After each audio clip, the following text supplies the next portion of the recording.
Good evening. This is Michael Wong. I'm the co-chair of the Veterans for Peace China Working Group and also a co-founder of Veterans for Peace. We're here tonight with George Koo. George Koo retired from a global advisory services firm where he advised clients on their China strategies and business operations. He's educated at MIT, Stevens Institute, and Santa Clara University, and he's also the founder and former managing director of International Strategic Alliances. George is here tonight to talk with us about Taiwan Island and its history and its relationship with China. George, please go ahead. Hey, thank you, Mike. Thanks for having me, and good evening to everyone. I think I need to point out that China as a nation has a continuous history of more than 4,000 years, continuous, recorded, written by a series of historians. And yet China has never been in their culture to feel that they have to send somebody and plant a flag in somewhere in order to claim ownership. This is something that was introduced by the West, by the Spanish, by Christopher Columbus, by the British. Until the West came along, there was no need for anyone to say, this is mine, this is yours. But in point of fact, the Chinese people on the mainland China, they knew Taiwan, the island of Taiwan, for thousands of years, and people goes back and forth, particularly from the coastal province of Fujian. The people there go to Taiwan and settle in Taiwan. That's why today in Taiwan, there's a distinction between the 外省人 and the 本地人. It's not because that one is not Chinese. It's because one group are Chinese that came to Taiwan and settled many, many generations ago. Whereas the so-called 外省人, they're the ones that came along with Chiang Kai-shek after 1949 and settled in Taiwan at that point. And they're being distinguished as from the outside of the province of Taiwan. Now, you can see from the dialect, the Taiwan dialect, for example, it's very similar to the southern Fujian dialect, the so-called mainland dialect. And in fact, many of the Taiwan families transfer or shift their living from Zhangzhou, Quanzhou, Xiamen. These are all main areas in the mainland dialect in southern Fujian. And even today, if you understand the Xiamen dialect, for example, you can understand the Taiwan dialect because they are virtually the same. So the confusion comes because it was not necessary for China to go and say Taiwan is part of China until the West came and start to force themselves into the Opium Wars and to take territories away from China. The first breakaway of Taiwan came when Japan entered into an unequal treaty of was it 1894, which then forced the Manchu government to cede Taiwan along with a few other islands into Japan. And then at the end of World War II, one among the terms of unconditional surrender imposed by the Allies winning countries on Japan, the part of the unconditional surrender was that they must return Taiwan back to China. So it's important to understand and know that there's never any doubt that Taiwan was part of China. And this was repeated when Nixon went to China in 1972. They reaffirmed that Taiwan was part of China. And this is something that Mao and Zhou Enlai insisted that Kissinger and Nixon acknowledge and put it in writing.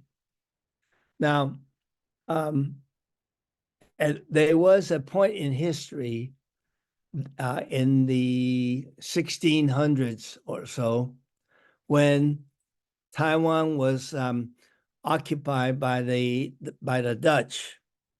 The Dutch had taken Taiwan from the Portuguese and from the Spanish, and they settled a fortress there in Taiwan to control the trade routes from Indonesia to the European colonies. But at that point, when the Manchus were taking over all of the China and pushing the Ming, what was the remnants of the Ming dynasty away from Beijing and continue to push them south, there was a very effective general, and his Chinese name was Zheng Chenggong. His actual title, which the Dutch kind of mispronounced and called it Koxinga, which actually means Wo Xing Ye. In other words, this general was so revered and honored, he was considered to have the national last name of the Ming Dynasty, an authorized last name. While he resisted the Manchus and he fought great naval battles along the coast, but eventually he was forced to liberate Taiwan and take it away from the Dutch. And the local people at that time living in Taiwan, or the local Chinese, they rose up and joined Zheng Chenggong in forcing the Dutch to surrender and leave the island of Taiwan, or as the Dutch call it, the island of Formosa. So from all the various different indications and evidence that we have always been able to show that Taiwan was part of China. And that's what the historical evidence we have to indicate the situation.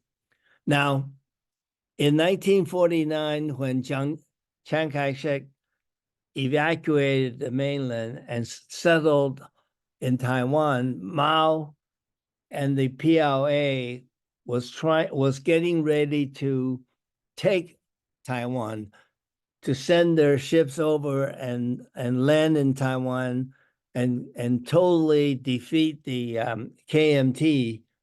But then, as we know, one of the important part of the twist of the history was the Korean War.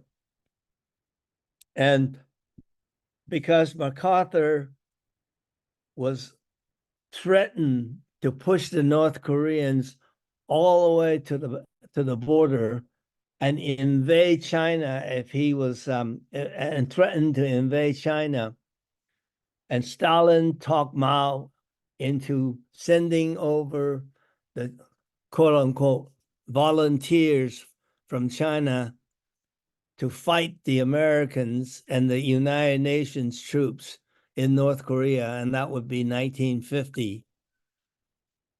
As a consequence of that particular participation of China on the side of North Korea, the U.S. then sent the Seventh Fleet to prevent the PLA from invading and landing in Taiwan and stop the battle. And that's why the complete takeover of Taiwan from the KMT did not occur. It was because of the quirk of the Korean War and the fact that China participated in on the side of North Korea.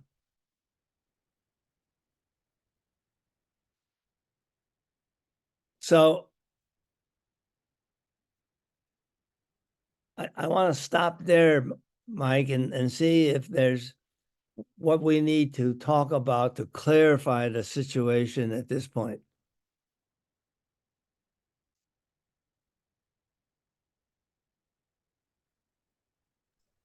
Okay, I think that gives kind of a brief history of Taiwan and China leading up to the Korean War period.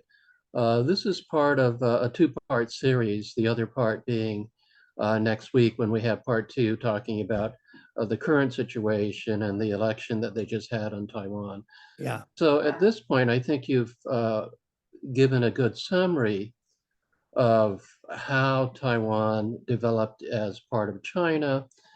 And I think that you might talk a little bit about how we evolved up until the recent situation, like going from 1950 through the Shanghai Communique, the meetings with Nixon, and how that set the stage for the One China policy, and talk about the One China policy. Right. Well, as I mentioned, when Nixon went to China and met with Mao, Mao and Zhou Enlai insisted that the American president put in writing that Taiwan is part of China and there's no ifs and buts about it. And the result was what we call the three communique that came out that was actually signed by Nixon in Shanghai before he came back to the United States in that 1 week that he stayed in China, and that would have been February of 1972. After he came back, the U.S. and China moved on to normalizing the relationship, and that would have been in 1979, January 15th of 1979, when Jimmy Carter and Deng Xiaoping formalized the normal relationship and the exchange of embassies and ambassadors and so on. And of course, during this period, China took over the UN seat properly belonging to China and removed the Taiwan government from sitting in that seat in the United Nations. The Congress, there were members of Congress that did not want to go along or want to leave an opening. And so they created the so-called Taiwan Relations Act, which unfortunately provided an out that enables the U.S. government to continue to supply assistance to the Taipei government, if you will, and also to allow the U.S. to kind of keep moving the line in the sand, so to speak, to sell arms to Taiwan in the name of self-defense, and basically succeeded in keeping Taiwan from actually unifying with mainland China from 1950 to the current day. So that's part of the reason that it didn't happen. It also didn't happen because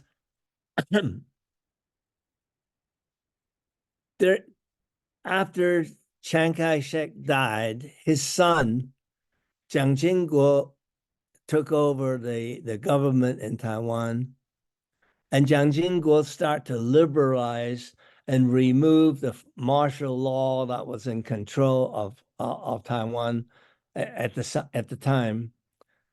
In liberalizing and making it more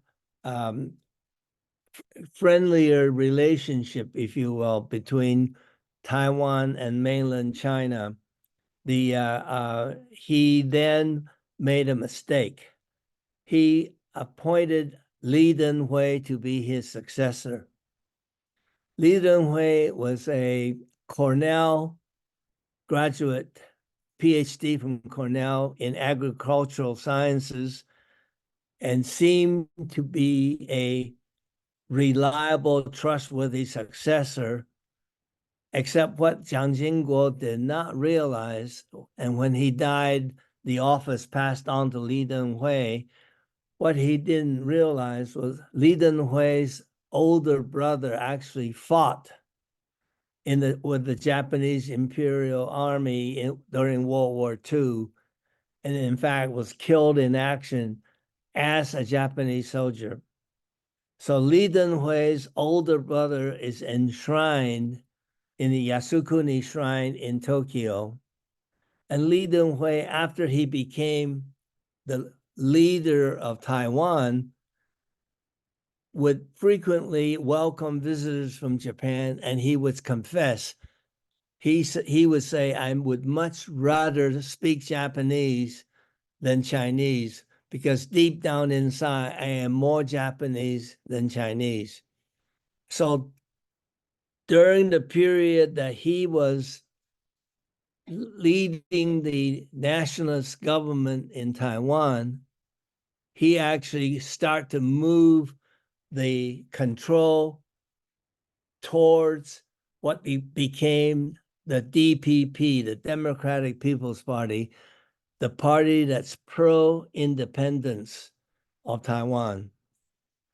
And after Li Denghui termed out, the first president to be elected, and Li Denghui had a role in dividing the leading candidate, the two KMT leading candidates. Li Denghui maneuvered it so that the two, a Lian Zhan and a Song Chu-yi, they end up fighting each other, and that allowed the DPP candidate to win the presidency with 39+% of the votes,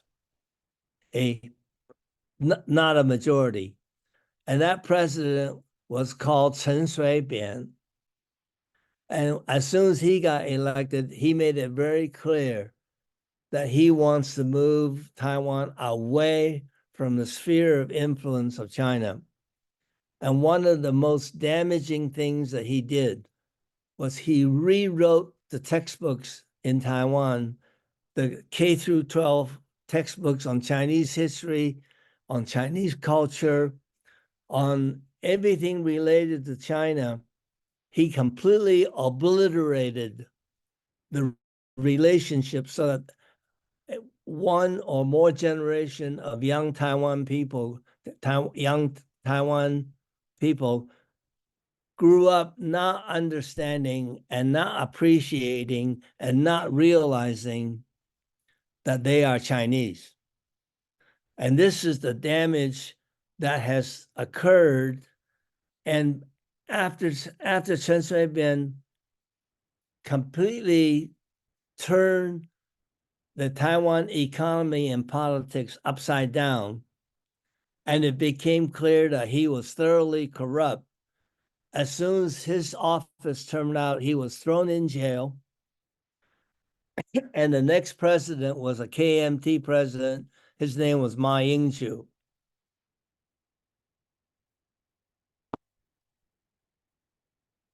Unfortunately, while during Ma's 8 years of presidency, he made the relationship across the straits between Taiwan and Beijing was probably the friendliest possible.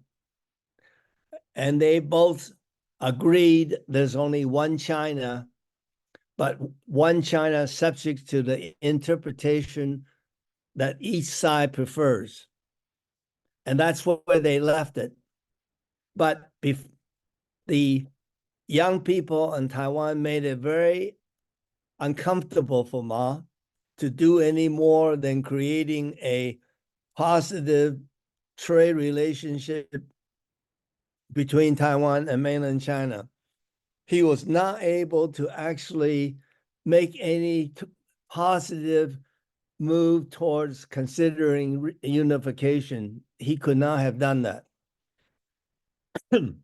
What he was able to do was to have a meeting with Xi Jinping in Singapore towards the end of his office, before the next successor take over, and that was Tsai Ing-wen that became the next successor. So what happened at this point that we will talk about next time is that Tsai Ing-wen did not pay any attention, did not consider the economic relationship between Taiwan and mainland China to be that important. She was pushing to create an independent position, moving in the independent position towards independence, even though the people of Taiwan did not want it. Poll after poll in Taiwan show that most of the people in Taiwan, 60 to 65% or more of the people in Taiwan, would prefer what they call status quo. Neither independence nor reunification. Leave it the way it is. So some of the things that, because of what Chen Shui-bian did and Tsai Ing-wen did, many people in Taiwan, especially the young people, fail or are ignorant of the relationship, the economic relationship between Taiwan and mainland China. The trade surplus of Taiwan with the mainland China, every year, the trade surplus more than cover the trade deficit Taiwan has with everybody else in the world, including with the United States. So if PRC were to not extend favorable terms and favorable trade with Taiwan, Taiwan's economy would be in tatters. So that's one of the things that the people in Taiwan are not fully aware of, because Ma Ying-jeou did not have the opportunity to change the record, if you will, of the cross-strait dynamics in the relationship. And this matter sort of became it became a static position that was not moving one way or the other when Tsai Ing-wen turned out. And the next election, which is what Lai Ching-te won, but Lai Ching-te also only got 40% of the votes. And again, the KMT and the TPP, which was a candidate that head of the ticket, who was at one time mayor of Taipei, they couldn't agree to put their ticket together to defeat Lai Ching-te and enable Lai Ching-te to win with only 40% of the votes. Okay, So great. this is where we are, because Lai Ching-te will be the next president of Taiwan, but he will not have a mandate to speak of, and it'll be interesting to see how he will carry himself. Will he continue to be, a lapdog for China, for the United States, or will he try to develop a friendlier relationship with China to protect the economic interests of Taiwan, to go back and promote tourism between Taiwan and mainland China. These are some of the things that we should consider and talk about next time. Okay, great. Thanks, George. That was a good summary.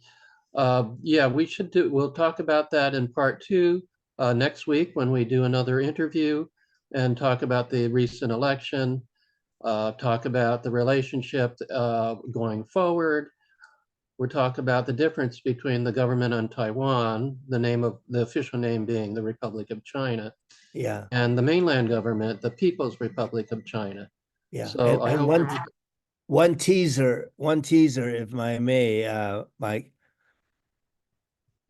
How the people in Washington seems to feel that they can talk Taiwan into another Ukraine, to become the proxy war in Pacific against China, like the United States has been successful in talking the Ukrainians to fight the Russians down to the very last Ukraine.